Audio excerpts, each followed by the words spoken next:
Bien, nos da mucho gusto verles aquí esta mañana. Vamos a darle gracias a Dios.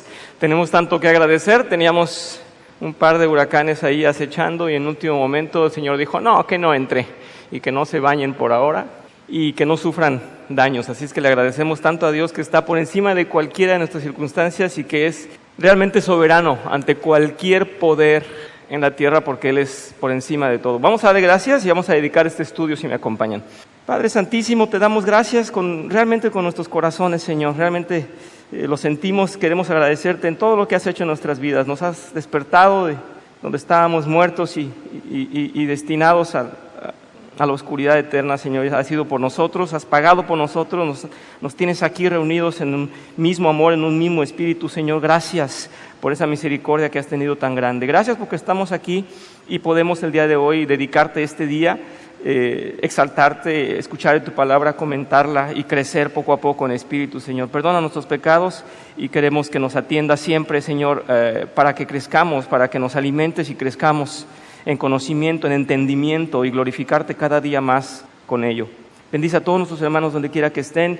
Te damos infinitas gracias por todo lo que has hecho en nuestras vidas, por cuánto nos cuidas, por cuánto nos proteges. Señor, que seas honrado y glorificado. Es en realidad lo que queremos, porque hemos comprendido que para ello fuimos hechos y queremos, Señor, servirte y te amamos, Señor. Te pedimos esto en nombre de Cristo Jesús. Amén. Bien, muchas gracias. Les tenía un comentario acerca de la clase pasada. Voy a tratar de ser breve, pero considero que sí es importante. Doy gracias a la hermana Carolina que me hizo el recordatorio de este asunto. Yo lo había olvidado, pero voy a aprovechar. Tengo algunas participaciones de ustedes fuera de clase. Me gusta mucho que me comenten. Más quisiera que las hicieran aquí delante, pero ya saben, bienvenidos a hacerlas o no. Tengo un par de cosas. En una habíamos hablado de la importancia de los problemas que tenían o los pecados que eran tan importantes o tan delicados como para realmente ir a hablar con esas personas y poner un orden. Y tuve dos importantes aportaciones. En una experiencia de alguien que había realmente cometido el pecado de adulterio en la iglesia y fue muy maltratado. Yo invito a mi hermano Manuel, si él gusta hacerlo, Manuel Rochín, que nos comente desde donde está sentado, nos comente su experiencia, porque para mí me marcó, a mí me parece muy importante que la escuchemos todos. Si no lo quiere hacer, lo entiendo muy bien, pero si nos lo comparte desde donde está y nos cuenta esa experiencia, o viene aquí al frente como usted se sienta más cómodo, porque nos va a servir esa experiencia, cómo fue tratada esta persona en adulterio, y después sigo con el otro tema. Por favor, hermano Manuel, gracias. Sí, cómo no. Dios los bendiga, hermanos. Muchos de saber, yo nací en la iglesia apostólica. Uh-huh. Y en la iglesia apostólica son muy rígidos en ciertas cosas. Y uno de ellos es el adulterio. Se trata de una forma extremadamente... Lo llevan al extremo, vaya. Entonces yo tendría algunos 12, 13 años y me tocó ver un hermano que cayó en pecado. Yo estaba estudiando que Dios es amor, que Dios te perdona, que Dios hace maravillas, aunque tú hayas caído, Él te va, por su gran amor y su misericordia, Él te va a levantar, te va a restablecer. Entonces este hermano fue tratado de una forma que fue excluido casi totalmente de la iglesia. Este hermano tenía una comisión dentro de la iglesia, la cual era ir a los pueblos y predicar. Por X o por Y, él cayó y fue tratado de una forma tan cruel que a mí me marcó. Y eso fue lo que de cierta manera a mí me hizo alejarme de las cosas de Dios, porque yo vi que no era congruente lo que se decía con lo que se hacía. El hermano, con el tiempo, él murió, pero él en su corazón, él decía a las personas más cercanas que le dolía mucho eso, que sus hermanos nunca le dieron el perdón o nunca lo aceptaron dentro, nuevamente en la iglesia. Y así murió el hermano. Cosas de la vida, su hija pasa por lo mismo. Hasta ahorita ella tuvo que salir del país, la familia se desintegró. Pero aquí lo que más marca es que no hubo ese amor entre hermanos y darle su apoyo, darle el apoyo que él necesitaba en ese tiempo, porque él reconoció que había cometido un grave error y él se inclinó hacia los hermanos, se inclinó hacia Dios, lloró y pidió perdón. Y el Señor lo perdonó, pero los hermanos no. Eso es lo que yo quería aportar, eso es lo que yo sentía yo en un momento dado, cuando tal vez por no tener también tanta madurez en el Evangelio, no alcanzaba a entender muchas cosas. Y bueno, hasta ahorita no lo entiendo también, porque siendo un hermano supuestamente nos debemos de amar unos a los otros. Y hermanos, todos estamos en una línea en que podemos caer. Tú, él, yo, todos podemos caer, pero es el amor entre hermanos el que nos va a levantar, y el perdón del Señor, claro. Así es. Es la aportación. Sí, usted me había dicho algo que me marcó. Él fue, lo sentaban en un lugar especial porque... Exactamente. Él, se me había pasado eso. Él, después de ocupar los primeros lugares ahí, a él lo relegaron a la parte trasera, casi afuera de la iglesia. Y eso no es del Señor. Es decir, que era visible para todos que él estaba en un castigo, vaya, constante o eterno ya para la iglesia. Exactamente, y a la vez como un ejemplo para todos los hermanos. Muy bien. Sí, muchas gracias, Manuel, por aportarnos eso. Eso no lo quería dejar pasar porque cuando vimos en las clases pasadas los pecados que en realidad merecían una atención especial y que se llamara la atención, que no se dejara pasar. Yo insisto, el autor hace esta invitación y yo creo que es el enfoque que debemos tener, es el enfoque de Cristo. Estamos aquí porque todos necesitamos corrección y todos necesitamos ayuda y todos necesitamos gracia y todos necesitamos perdón día a día. Y alguien me había comentado entonces por qué el pecado del adulterio se ve como algo diferente a lo demás. Y yo les quiero aportar lo siguiente, y solamente para hacer conciencia en ustedes. No es igual en un sentido, en el sentido de las consecuencias, en que es un error y que es una ofensa a Dios. Es tan ofensa como mentir, como robar, como cualquier otra ofensa, eso ya lo sabemos. Hay una corriente de defensores de la homosexualidad dentro de las iglesias que dicen, no hay que decirles nada porque es un error como el que todos cometemos. Y yo digo, no es cierto. Es un error, es un pecado, es una ofensa a Dios, pero las consecuencias y lo que implica tolerar el pecado sí nos afecta a todos, y como cuerpo, como iglesia sí nos afecta a todos. No olvidemos con cuánto dolor y con cuánta prisa estaba hablando el apóstol Pablo y les decía, hay pecado en su iglesia, reconózcanlo, deténganse, sáquenlo a la luz, disciplinen. No estaba diciendo, ya no le hablen más, ya no lo toleren, ya, apúntenlo, apedréenlo, no estaba diciendo. Estaba diciendo, hay alguien que necesita gracia y perdón, saquen ese pecado fuera. Y recordemos, les quiero por favor hacer la invitación, recordemos en Apocalipsis cuando habla a las iglesias, y a cada una de las iglesias le tiene un reproche el Señor. Y le dice, conozco tu dedicación, en algunos conozco tu pasión, permitiste pecado ahí, te tengo contra ti. ¿Recuerdan esa frase?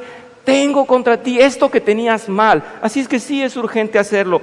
Eso nada más en contraposición a lo que estaba diciendo el hermano Manuel, pero no negando lo que está diciendo él, sino poniendo en valor lo que es lo tremendo del pecado y lo que es el no dar perdón, el no otorgar esa reconstitución al hermano caído. Y entonces le respondo lo que dije yo, porque me decían, es que si los pecados son iguales, y voy a decir algo muy importante para que no pase desapercibido y no se crea que somos aquí demasiado laxos. El pecado del adulterio no es un pecado como, hoy perdóname, te pisé y no te vi. Oh, no te saludé, ese día no tenía ganas, pero discúlpame, ese día iba yo en mis cosas. No es un pecado de que, ay, lo siento, es que no me di cuenta. El pecado del adulterio se premedita, se prepara, se trabaja, se busca la oportunidad y las personas buscan el momento, y cuando ya lo tienen elaborado y madurado lo cometen. Por eso es tan grave, porque hay una convicción en pecar, porque hay una plena convicción en pecar.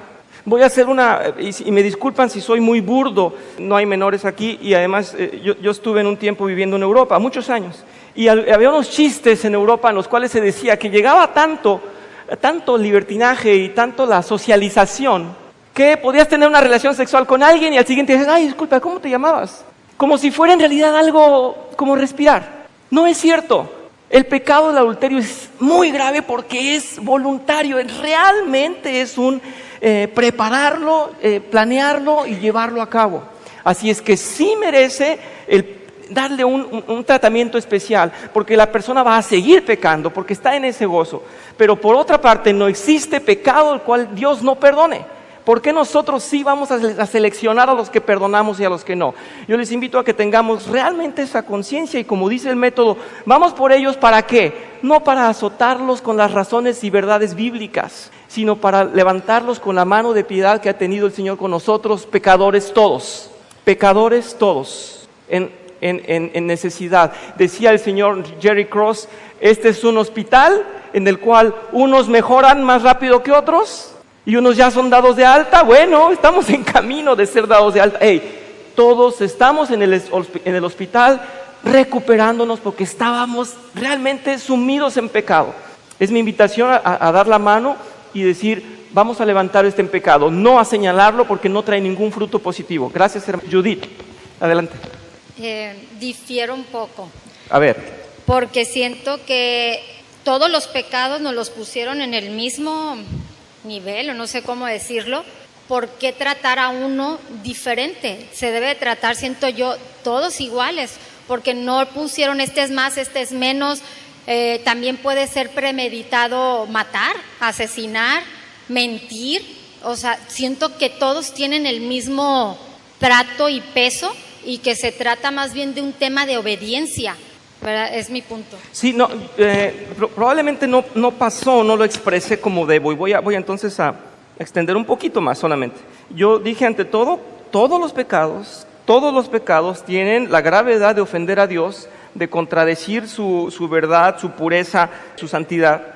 En todos voluntariamente pecamos. Lo que yo quería decir es que no es igual sucumbir a una tentación momentánea, a una tentación de una dimensión y de una consecuencia menos grave que obviamente la de matar o la de adulterar. Va involucrada tantas cosas, porque si somos parte del cuerpo de Dios y el cuerpo de Dios no puede mezclarse con lo que no es santo, entonces adulterar es realmente quitarle lo puro a algo. Y cuando en un matrimonio no es puro porque algo ya se contaminó, eso es en realidad muy doloroso porque acarrea una serie de problemas o una serie de consecuencias muy, muy graves, muy lejanas. Sí, así es que no es que veamos más grande un pecado que el otro. Yo creo que los pecados son ofensa a Dios. Sin embargo, estamos hablando de las consecuencias y de que en ese pecado tenemos tal vez muchos días, mucho tiempo para frenarnos. Esa era mi única remarca. Estoy de acuerdo, puede surgir otro tipo de pecados.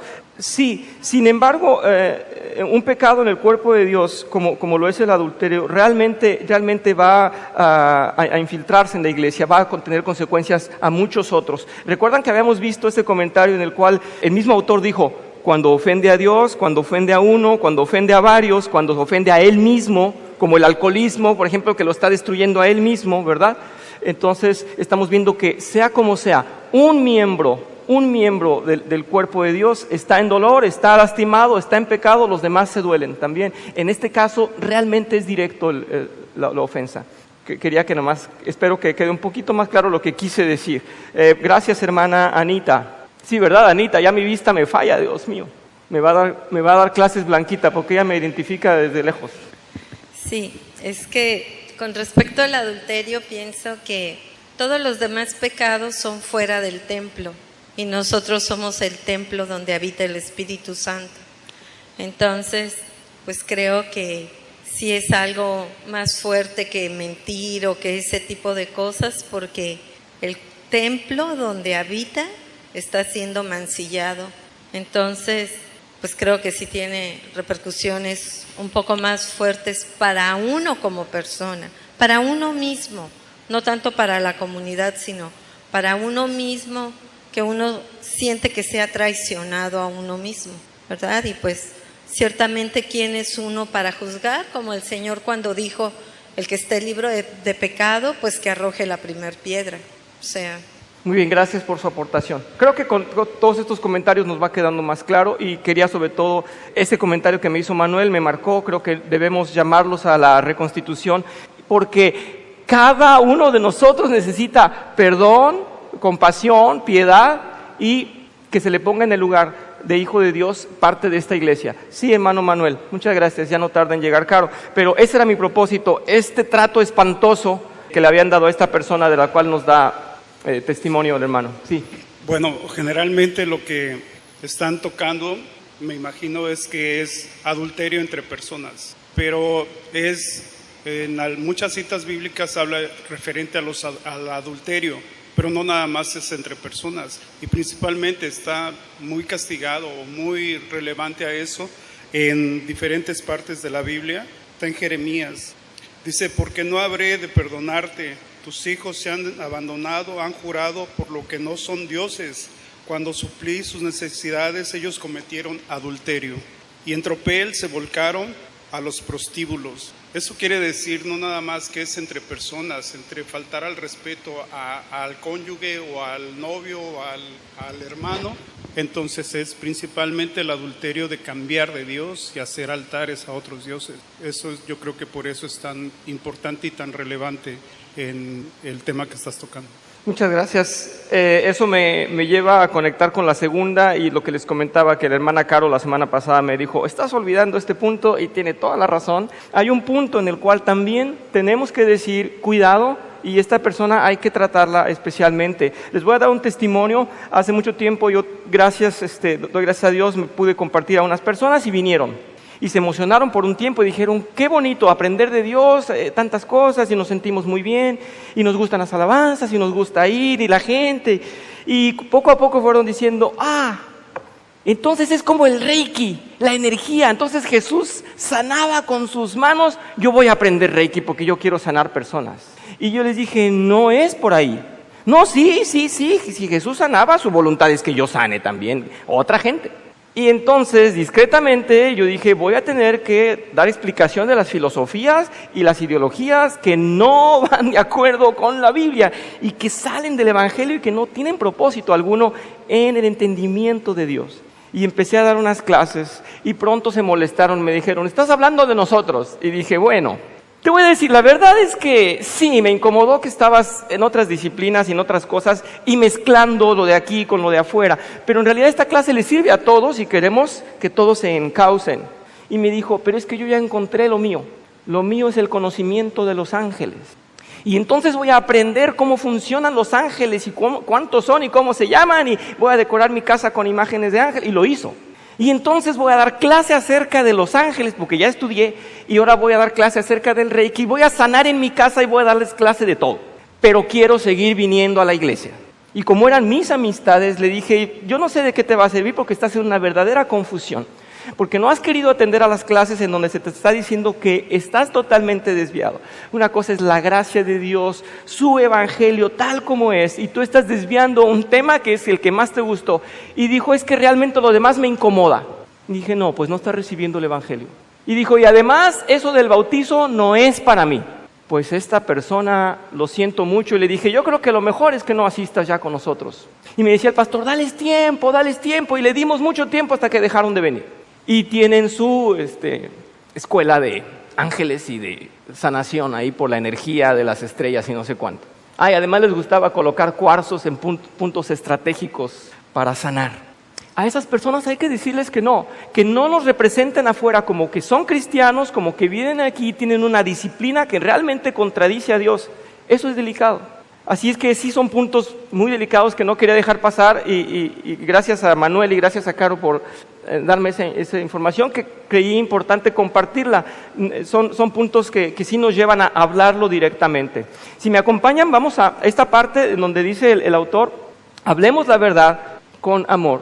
Y lo que está haciendo el autor está un poquito yendo hacia atrás a los puntos que ha mencionado antes de cómo hablar con las personas, pero nos está llamando la atención en que no seamos tan condescendientes con el hermano que vamos a perdonar, que le digamos probablemente que no es grave, que le digamos: no te preocupes, eso pasa. No, tenemos que decirle: sí, es verdad, estamos en pecado, hay que solucionarlo. Y el versículo que nos ponen ahí y con el que nos invitan, dice así, hablemos la verdad con amor y así creceremos en todo sentido hasta parecernos más y más a Cristo. Dice: las palabras juegan un papel clave en todo conflicto. Usadas correctamente promueven el entendimiento y propician el acuerdo. Dice: mal usadas generalmente agravan los conflictos y separan más a las personas. Con la ayuda de Dios, usted podrá mejorar su capacidad para comunicarse constructivamente. Veremos algunos principios y destrezas de comunicación fundamentales y analizaremos formas prácticas de usarlos en medio del conflicto. Así es que dice aquí, traiga la esperanza mediante el Evangelio. Cuando alguien nos ofende, tendemos a ir a la persona con la ley y sermonearla para que conozca su error o reconozca su error. Pero esto generalmente pone a las personas en una actitud defensiva y con poca disposición a reconocer sus faltas, lo cual empeora el conflicto. Nuestro Señor nos enseña cómo acercarnos a otros para hablar de sus fallas. Dice, en vez de hacerlo con la ley, debemos aprender a llevarles el Evangelio. En vez de detenerme a ver lo que las personas deben hacer o no han hecho, debemos aprender, dice, a centrarme, o debo aprender a centrarme principalmente en lo que Dios ha hecho y está haciendo por ellas a través de Cristo. Este es el enfoque de toda la Biblia. Y aquí me resalta esto para el testimonio que nos dio el hermano Rochín.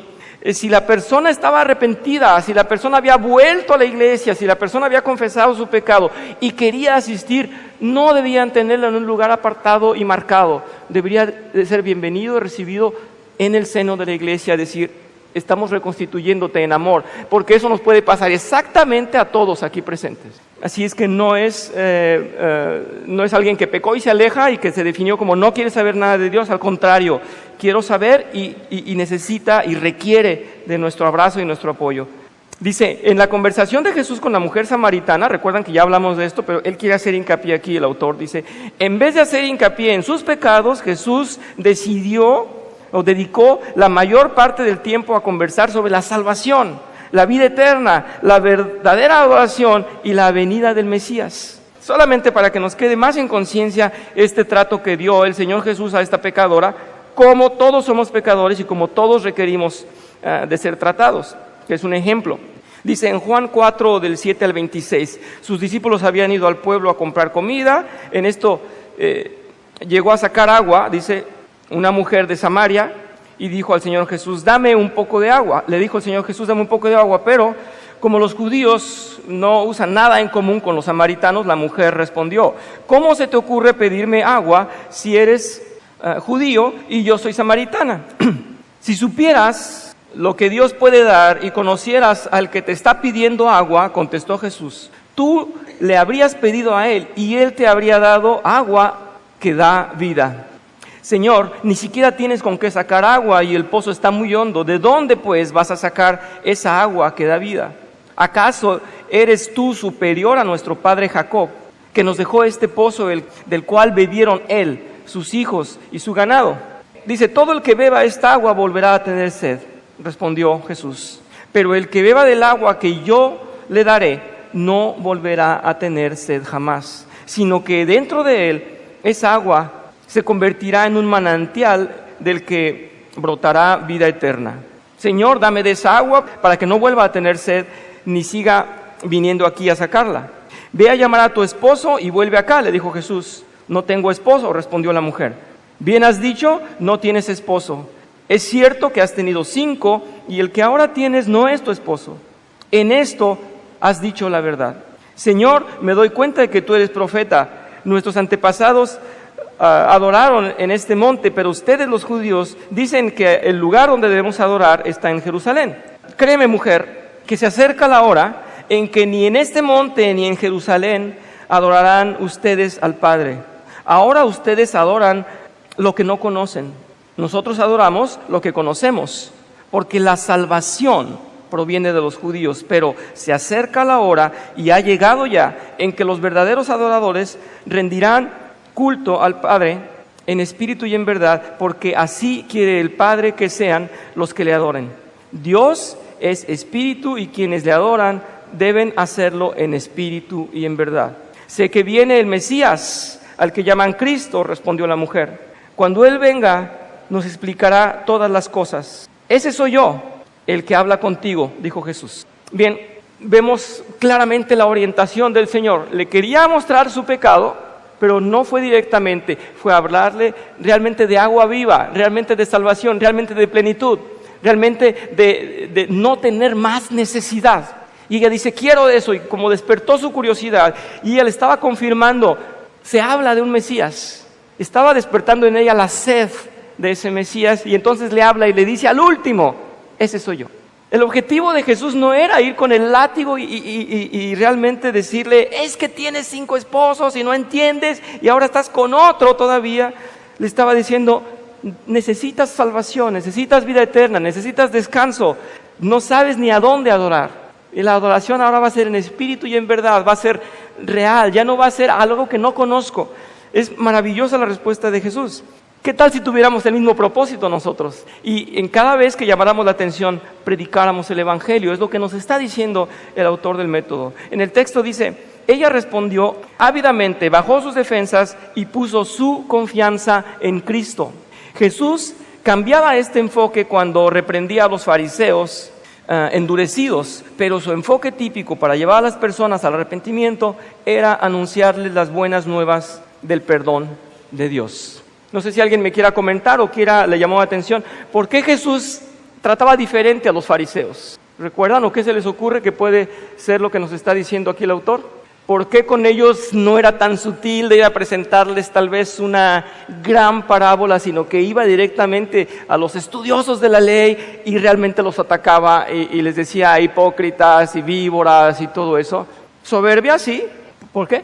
Por su hipocresía, muy bien, sí. Y a mí me llama la atención una cosa más, no sé si alguien quiere levantar la mano. Sí, hermana Luisa.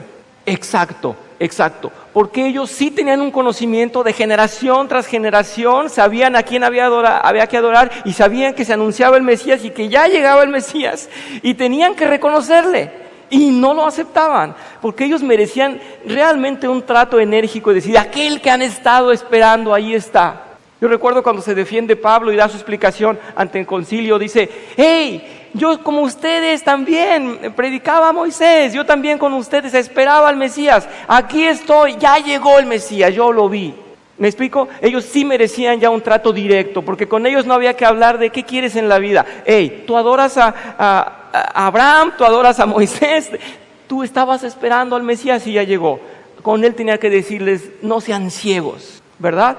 Así es que es la única manera en la que Dios iba a hablar con ellos, pero en todo lo demás, todos los ejemplos y milagros y testimonios en donde Jesús habla con parábolas y llega con mucho tiento, es porque nos presenta la manera en que vamos a actuar nosotros o demanda de nosotros actuar, realmente presentar una historia. La semana pasada vimos como al rey David, siendo el rey, Natán tuvo que decirle, Señor, te voy a contar una historia de alguien que pecó, y dijo David, ¿cómo pecó tan feo? Pues eres tú, ¿verdad?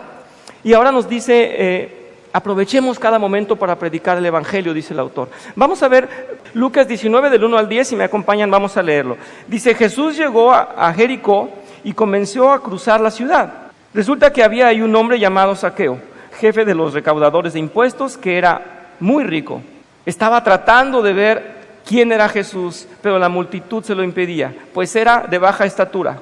Por eso se adelantó corriendo y se subió a un árbol sicómoro para volver a verlo, ya que Jesús iba a pasar por ahí. Llegando al lugar, Jesús miró hacia arriba y le dijo, Zaqueo, baja enseguida, tengo que quedarme hoy en tu casa. Así que se apresuró a bajar y muy contento recibió a Jesús en su casa. Al ver esto, todos empezaron a murmurar, ha ido a hospedarse con un pecador. Pero Zaqueo dijo resueltamente, mira, Señor, ahora mismo voy a dar a los pobres la mitad de mis bienes, y si en algo he defraudado a alguien, le devolveré 4 veces la cantidad que sea. Hoy ha llegado la salvación a tu casa, le dijo Jesús, ya que este también es hijo de Abraham, porque el Hijo del Hombre vino a buscar y a salvar lo que se había perdido. Era muy fácil para el Señor Jesús decirle, tú que estás ahí arriba, tú eres recaudador de impuestos, eres un tremendo pecador, más te vale que te arrepientas. Y ojalá pagues lo que debes, y ojalá sanes esa ofensa a los que les has robado y les repongas. Y les repongas, como decían los judíos, 4 veces. Pero Él ha tocado su corazón y le digo, quiero estar en tu casa, quiero ir a ti. Yo no puedo imaginarme más que en la condición de chaparro, la circunstancia de Zaqueo. Pero puedo entender que soy tan ruin y que no merezco de la gracia de Dios de la misma manera en que Zaqueo no merecía la gracia de Dios y merecía ser reprendido.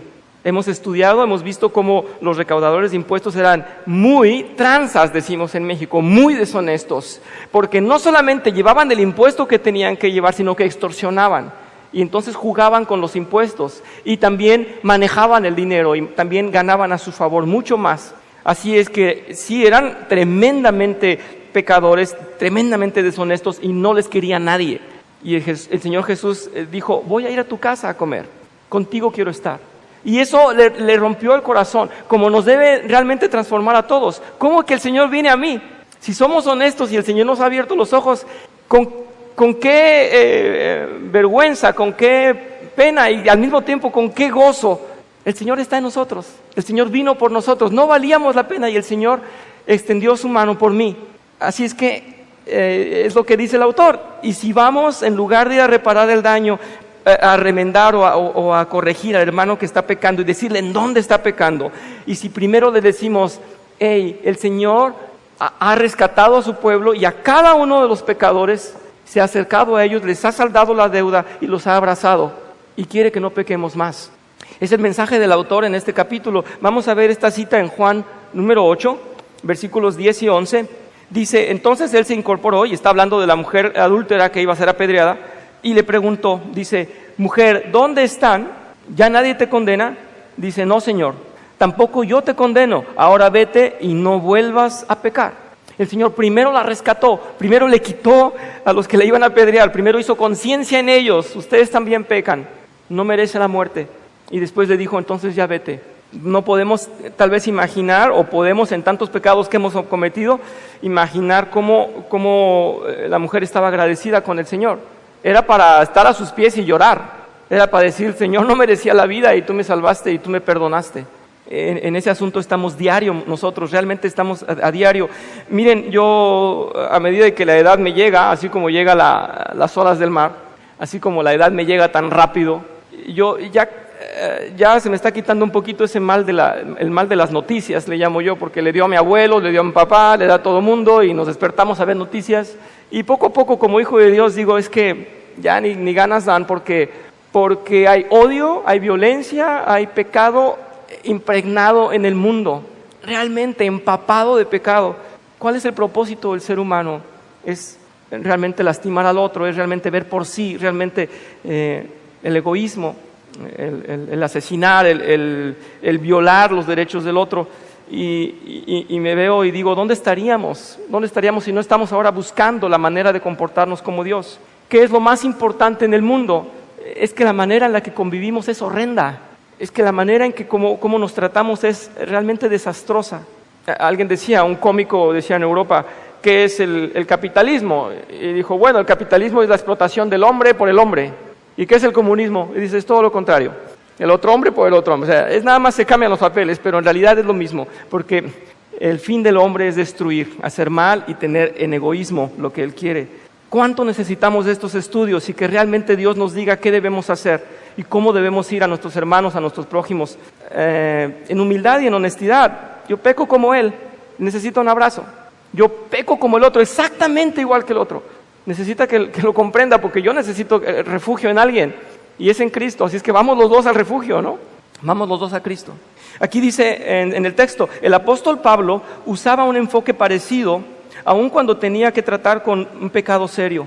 En su primera carta a los Corintios tuvo que encarar divisiones, inmoralidad, demandas legales, alimentos sacrificados a los ídolos y el uso indebido de la cena del Señor y los dones espirituales. Pero antes de abordar estos terribles pecados, el amable saludo de Pablo ofrecía esperanza de perdón y cambio, recordándoles a los corintios lo que Dios ya había hecho por ellos a través de Cristo. Veamos esto que es magistral, no tiene otro, es magistral. Primera de Corintios, capítulo 1, versículos del 2 al 10. Y es que la esencia de Pablo no era resaltar otra cosa más que el Evangelio. Y dice, a la iglesia de Dios que está en Corinto, a los que han sido santificados en Cristo Jesús y llamados a ser su santo pueblo, junto con todos los que en todas partes invocan el nombre de nuestro Señor Jesucristo, Señor de ellos y de nosotros, que Dios nuestro Padre y el Señor Jesucristo les conceda gracia y paz. Este es el saludo apostólico. Y dice, acción de gracias.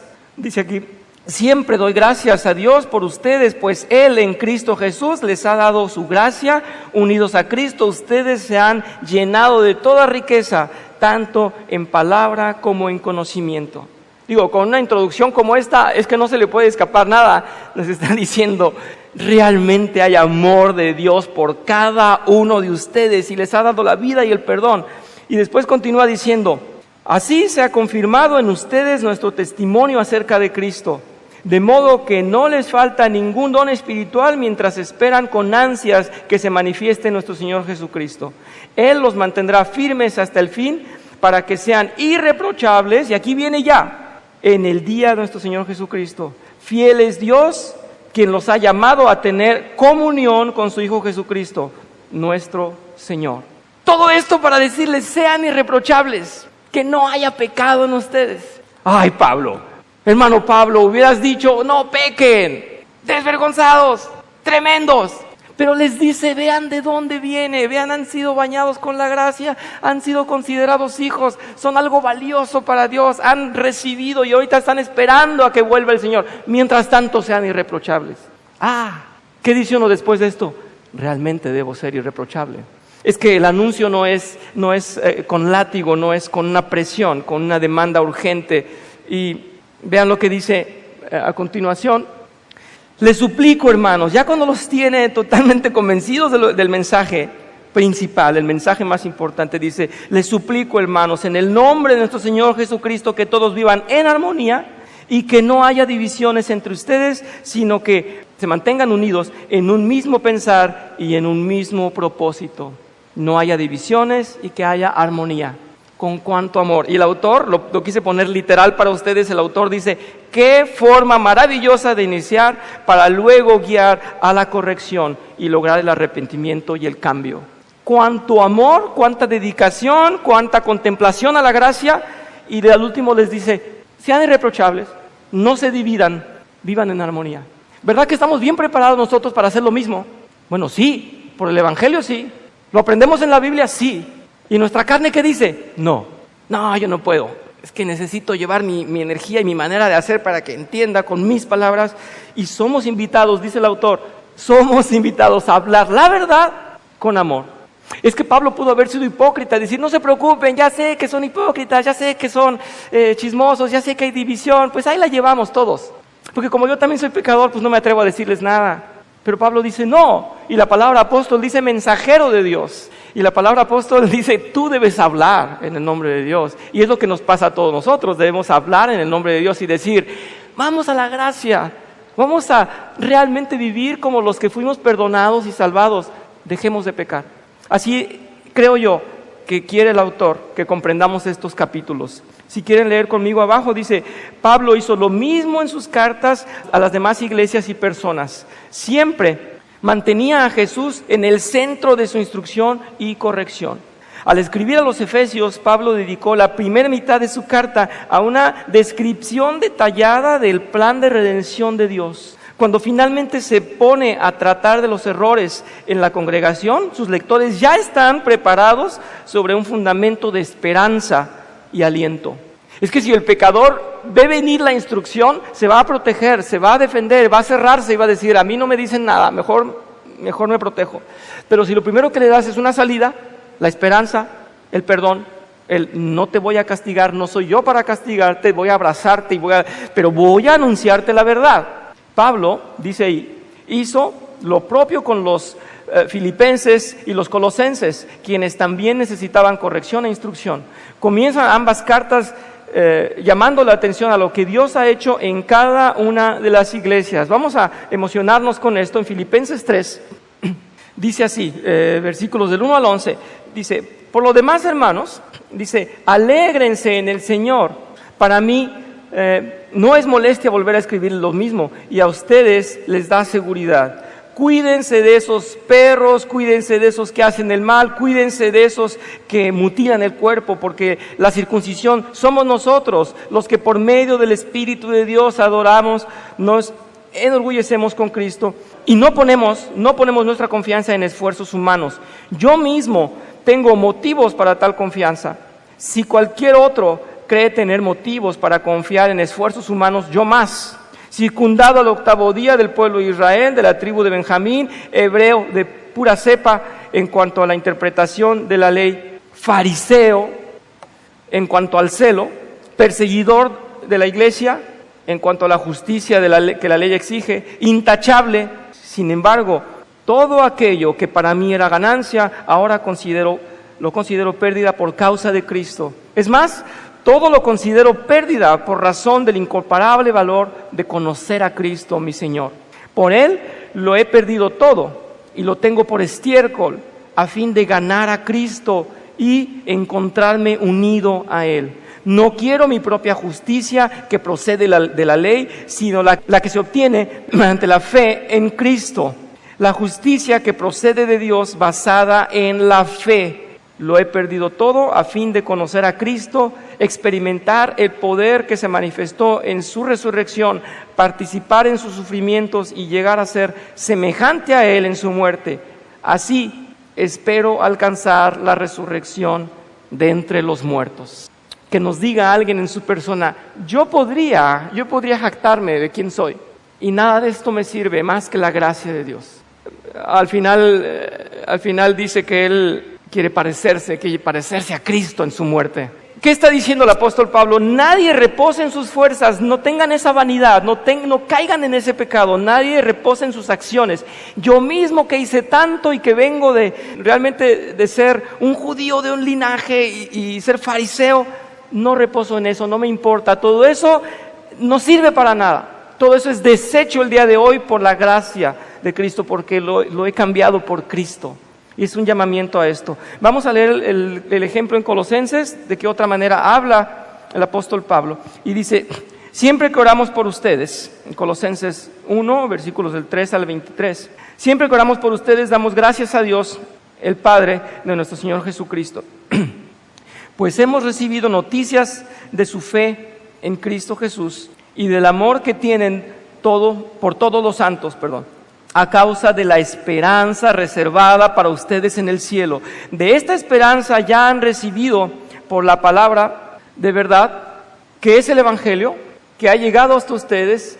Este Evangelio está dando fruto y crecimiento en todo el mundo, como también ha sucedido entre ustedes desde el día en que supieron de la iglesia de Dios y de la gracia de Dios. Perdónenme, no traje mis lentes hoy y estoy peor que nunca. Dice, la comprendieron plenamente. Así lo aprendieron de Epafras, dice, nuestro querido colaborador y fiel servidor de Cristo para el bien de ustedes. Adelante, versículo 8 dice, fue Él quien nos contó del amor que tienen en el Espíritu. Por eso, desde el día en que lo supimos, no hemos dejado de orar por ustedes. Pedimos que Dios les haga conocer plenamente su voluntad con toda sabiduría y comprensión espiritual, para que vivan de manera digna del Señor, agradándole en todo momento. Esto implica dar fruto en toda buena obra, crecer en el conocimiento de Dios y ser fortalecidos en todo sentido con su glorioso Padre. Dice, así perseverarán con paciencia en toda situación. Ya en el versículo 12 dice, dando gracias con alegría al Padre, Él los ha facultado para participar de la herencia de los santos en el reino de la luz. Él nos libró del dominio de la oscuridad y nos trasladó al reino de su amado Hijo, en quien tenemos redención y el perdón de los pecados. Él es la imagen del Dios invisible, el primogénito de toda creación. Porque por medio de Él fueron creadas todas las cosas en el cielo y en la tierra, visibles e invisibles, sean tronos, poderes, principados, autoridades. Todo ha sido creado por medio de Él y para Él. Él es anterior a todas las cosas, porque por medio de Él forma un todo coherente. Él es la cabeza del cuerpo, que es la iglesia. Él es el principio, el primogénito de la resurrección, para ser en todo el primero. Y en el versículo 19, porque a Dios le agradó habitar en Él con toda su plenitud, dice, y por medio de Él reconciliar consigo todas las cosas, tanto las que están en la tierra como las que están en el cielo, haciendo la paz mediante la sangre que derramó en la cruz. En otro tiempo ustedes Por su actitud y sus malas acciones estaban alejados de Dios y eran sus enemigos. Pero ahora Dios, a fin de presentarlos santos e intachables e irreprochables delante de Él, los ha reconciliado en el cuerpo mortal de Cristo mediante su muerte, con tal de que se mantengan firmes en la fe, bien cimentados y estables, sin abandonar la esperanza que ofrece el Evangelio. Este es el Evangelio que ustedes oyeron y que ha sido proclamado en toda la creación debajo del cielo, y del que yo, Pablo, he llegado a ser servidor. Bueno, nos deja un ejemplo muy alto el apóstol Pablo de cómo vamos a ir a corregir y cómo vamos a ir a compartir, antes que nada, evangelio, antes que reprensión. Vamos a leer ya para cerrar esto. Dice, en medio de su amonestación a los colosenses, Pablo inserta esta maravillosa cláusula: por lo tanto, como escogidos de Dios, santos y amados, vístanse de afecto entrañable y de bondad, humildad, amabilidad, paciencia, dice en Colosenses 3. Antes de decirles algo más que deberían hacer, Pablo recuerda quiénes son en Cristo. Esa es una tarea que yo creo que nos debe animar. Me comentaba una hermana la semana pasada, ¿qué voy a hacer cuando vienen a mí?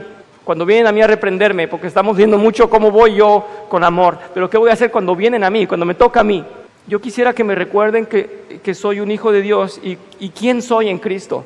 He sido rescatado de la muerte, he sido limpio de mi pecado, estoy en gracia, viviré en la eternidad en el reino de Dios. Quiero que me recuerden esto, para poder comprender que he lastimado a Dios, pero que tengo esperanza y que no me va a soltar, que su gracia no me va a soltar, que pase lo que pase y que los hermanos en la congregación me vean como un pecador. Si yo muestro arrepentimiento, soy hijo de Dios y nadie me va a quitar eso.